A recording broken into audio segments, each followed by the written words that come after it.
Welcome to another deep dive into serial killer files by Skoob.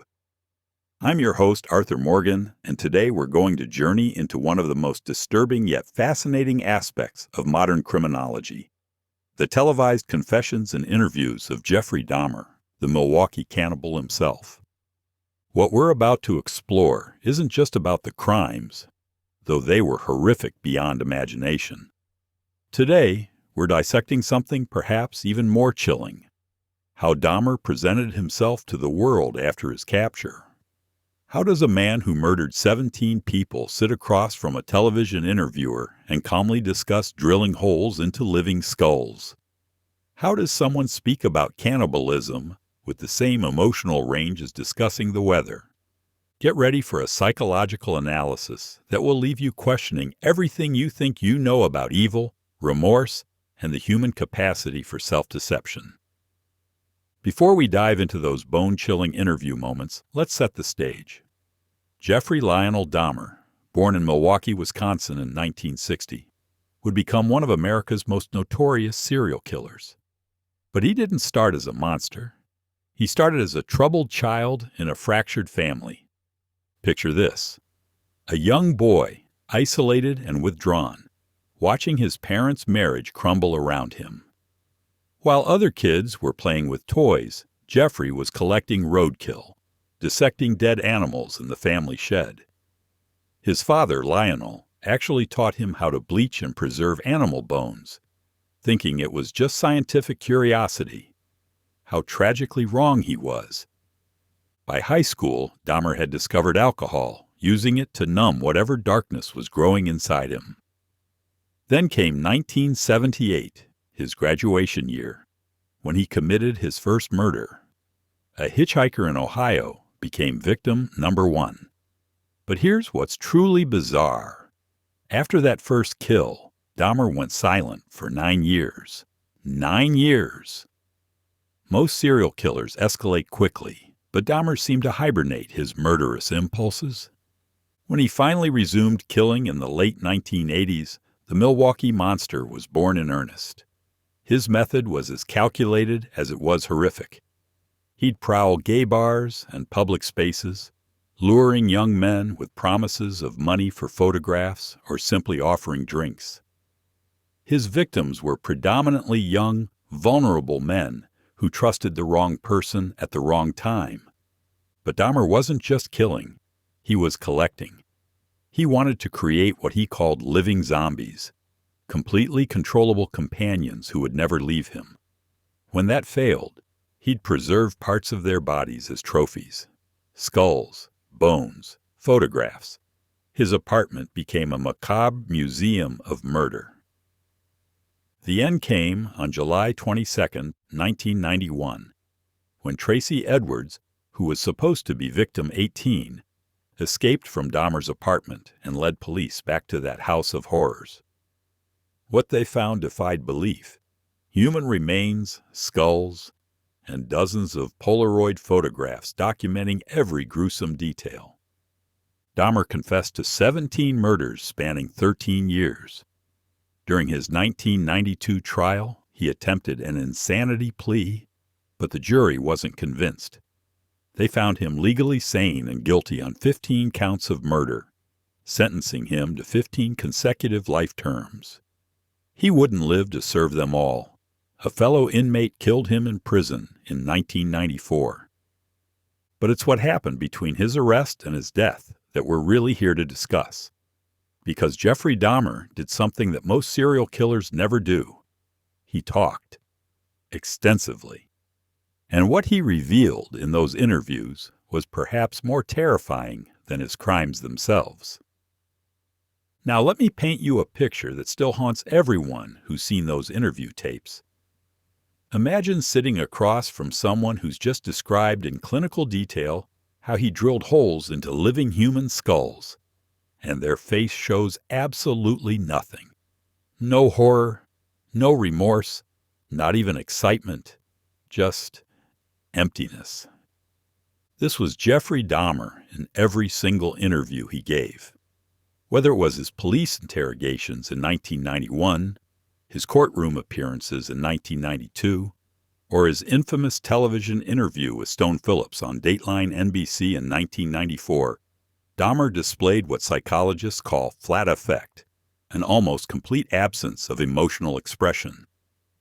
Picture Stone Phillips, a seasoned journalist who's interviewed countless criminals, sitting across from Dahmer and asking about the most depraved acts imaginable. Dahmer responds in a soft, monotonic voice, his face as blank as a mannequin's. When he describes attempting to create zombie sex slaves by drilling into victims' heads, his expression doesn't change. When he talks about dismemberment and cannibalism, he might as well be reading a grocery list. This wasn't nervousness or shock. This was something far more unsettling, either profound emotional detachment or carefully practiced suppression. Mental health professionals watching these interviews noted that Dahmer seemed incapable of displaying appropriate emotional responses to his own confessions. But here's what makes it even more chilling. This blank demeanor wasn't passive. It was controlled. We know from his detailed journals, discovered during the investigation, that Dahmer was obsessively calculating. He meticulously planned his crimes, monitored his victims, and maintained detailed records of his methods. This suggests that his emotionless interview style wasn't just natural detachment, it was a carefully maintained facade. Think about what that means. Even after being caught, even while confessing to unthinkable horrors, Dahmer was still performing, still controlling the narrative, still maintaining that terrifying composure that had allowed him to kill for over a decade. When Stone Phillips asked him about his motivations, Dahmer replied with clinical precision. It was a compulsion, a drive. I couldn't stop it. No tremor in his voice, no crack in his composure, just cold, calculated explanation delivered with the emotional range of a weather report. This emotional blunting created a uniquely disturbing viewing experience. Audiences weren't just horrified by what Dahmer had done. They were unnerved by how he discussed it. It's one thing to hear about evil acts. It's another to watch someone describe them with the same emotional investment as ordering coffee. But Dahmer's emotional emptiness wasn't the only unsettling aspect of his interview behavior. There was something else. Something that revealed the calculating mind still working behind those dead eyes. Throughout every interview, Dahmer displayed a distinctive pattern.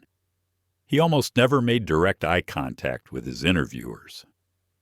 Watch any footage of his confessions, and you'll notice it immediately. Before answering difficult questions, Dahmer would look down, toward his lap, toward the floor, anywhere but at the person asking the question. This wasn't random nervousness. This was strategic. During the Stone Phillips interview, when asked to describe the moment he decided to commit his first murder, Dahmer performed this ritual perfectly. He paused, looked down for several seconds, then slowly raised his head to deliver one of the most chilling statements ever captured on television. It was the first time that I had crossed the line, and it was the point of no return. I knew it. And that was the end of all the innocence that was left in me. That downward glance wasn't shame, it was calculation. Those few seconds of looking away gave him time to formulate the exact response he wanted to deliver. It allowed him to maintain that terrifying composure that defined all his public appearances. This pattern was even more pronounced during police interrogations. When detectives asked precise questions about his methods, how he dismembered bodies, how he attempted to create his shrine of bones, Dahmer would consistently drop his gaze before responding. It was a physical mechanism for breaking the tension of direct communication while he organized his thoughts.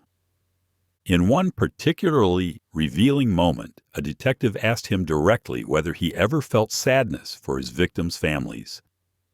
Dahmer looked down, then replied in his characteristic flat tone, "I couldn't feel anything for them." The eye contact avoidance wasn't about discomfort with the question. It was about buying time to deliver the most controlled, self-serving answer possible. This behavior pattern reveals something crucial about Dahmer's psychology. Even in confession, even facing life in prison, he was still manipulating the situation. The downward gaze allowed him momentary disconnection from his interrogators, providing mental space to craft responses that maintained his narrative of being driven by compulsion rather than choice. Combined with his minimal gesturing and blank facial expressions, this avoidance of eye contact created an image of an utterly detached killer, someone so removed from normal human emotion that even confessing to murder required calculated performance. Now here's where Jeffrey Dahmer's story takes an unexpected turn. Throughout his interviews, this man who seemed incapable of genuine emotion suddenly displayed something that looked almost human.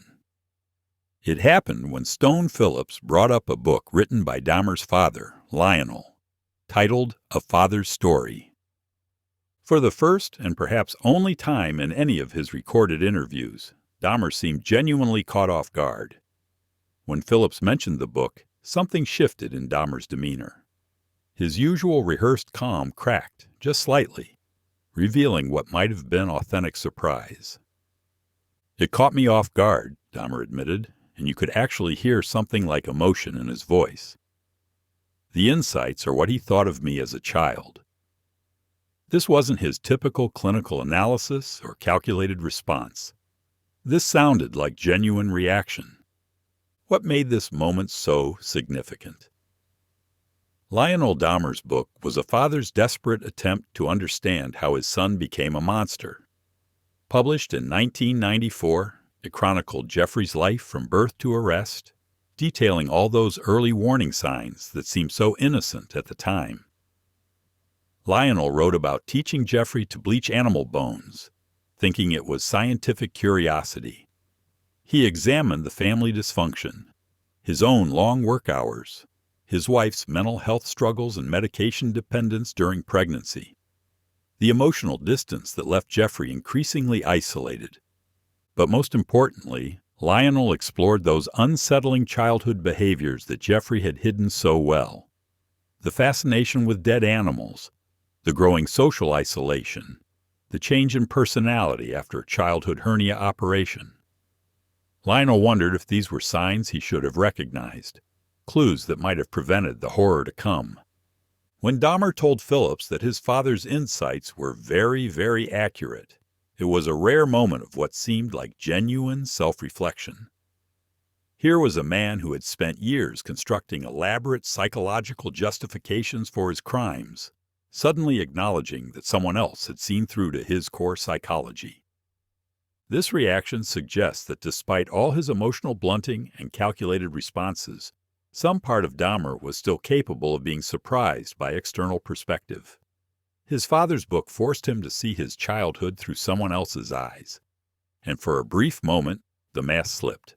It's particularly striking because it was the only time in any interview where Dahmer acknowledged that his problems might have deeper roots than the compulsions and drives he usually blamed. By validating his father's analysis, he inadvertently admitted that his becoming a killer wasn't just biological compulsion. It was the result of identifiable psychological factors that could have been addressed. That moment of vulnerability makes everything else more chilling, because it proves Dahmer was capable of insight and emotional response. His usual emptiness wasn't just psychological damage, it was choice. But let's dig deeper into how Dahmer's mind worked when he wasn't caught off guard. Throughout his interviews, he consistently employed a sophisticated psychological strategy, intellectualizing his crimes to make them seem like the inevitable result of internal drives rather than moral choices. Listen to how he described his motivations to Stone Phillips. "I wanted to have the person permanently with me, in some sort of a shrine." Notice the language. He doesn't say, "I killed people," or "I murdered innocent men." He frames it as wanting permanent companionship, transforming horrific crimes into what sounds almost like a relationship problem. When asked why he killed, Dahmer explained, "If I couldn't keep them with me whole, I would at least keep their skeletons. He was reframing murder and dismemberment as a form of preservation, a way to maintain connection.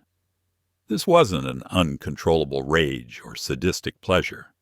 According to Dahmer's narrative, it was a misguided solution to profound loneliness. In police interrogations, this intellectualization became even more elaborate. He told detectives he started with attempts to create zombie sex slaves by drilling into victims' heads. But he didn't present this as torture or sadism. He framed it as problem-solving.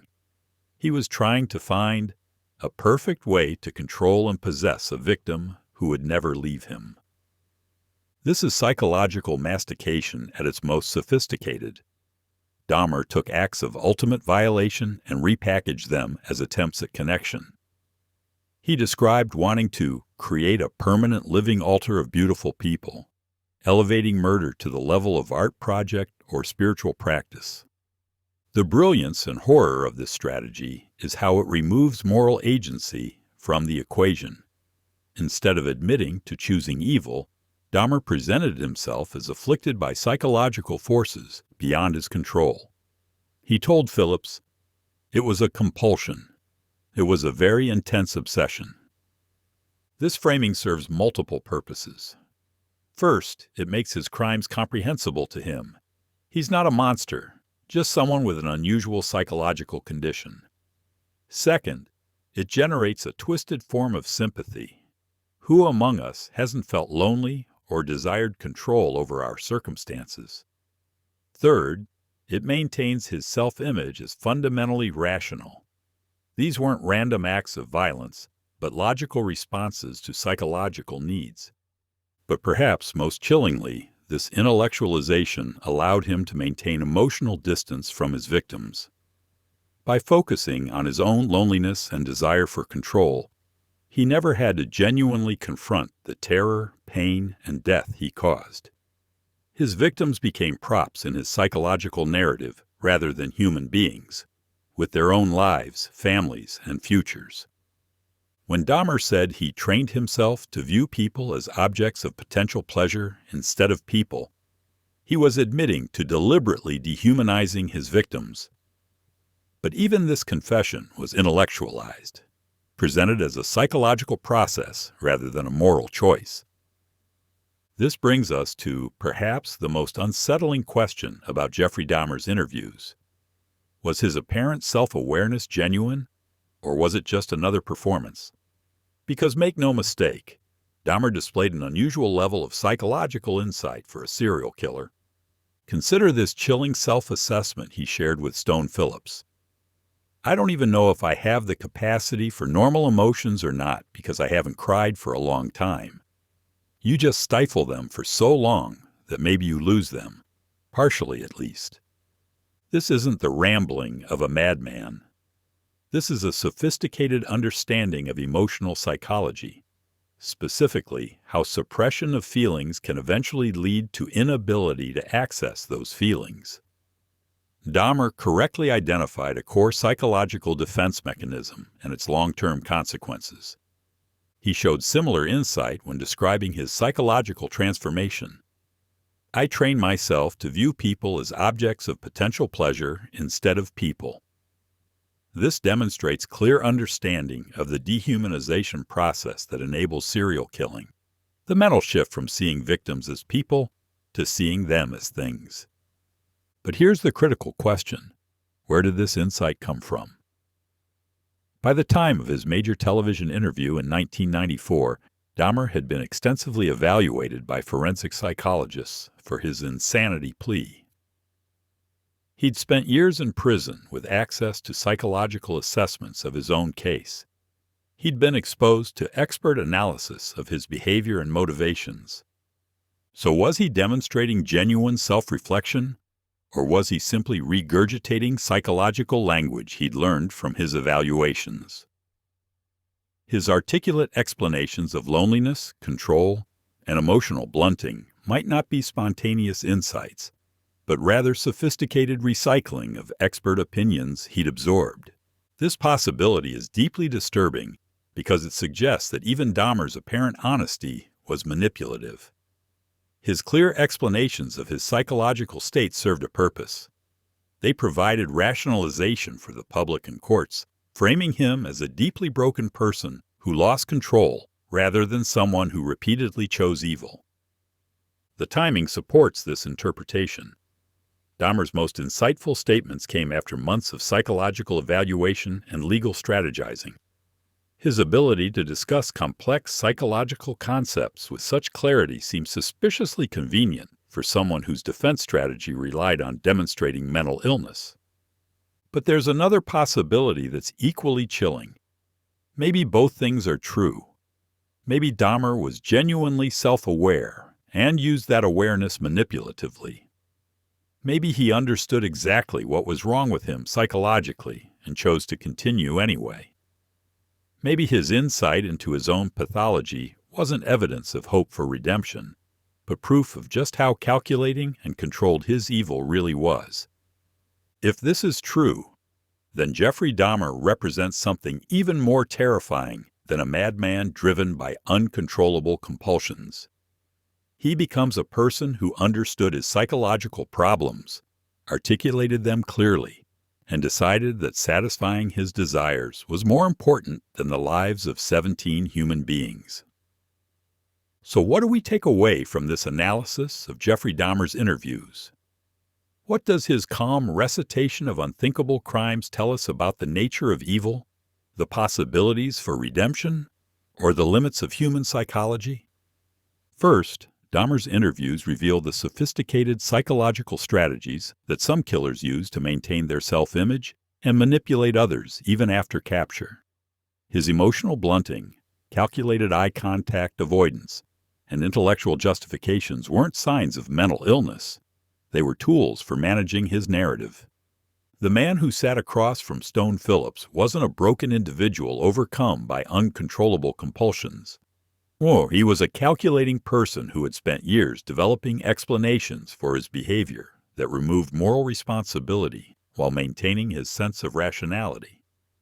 This has profound implications for how we understand criminal psychology. Dahmer challenges the comfortable narrative that people who commit monstrous acts must be obviously monstrous themselves.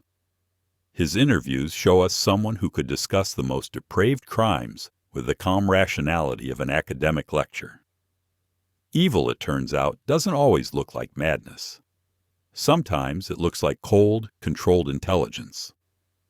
Perhaps most disturbing is what Dahmer's apparent self-awareness means for concepts of redemption and treatment.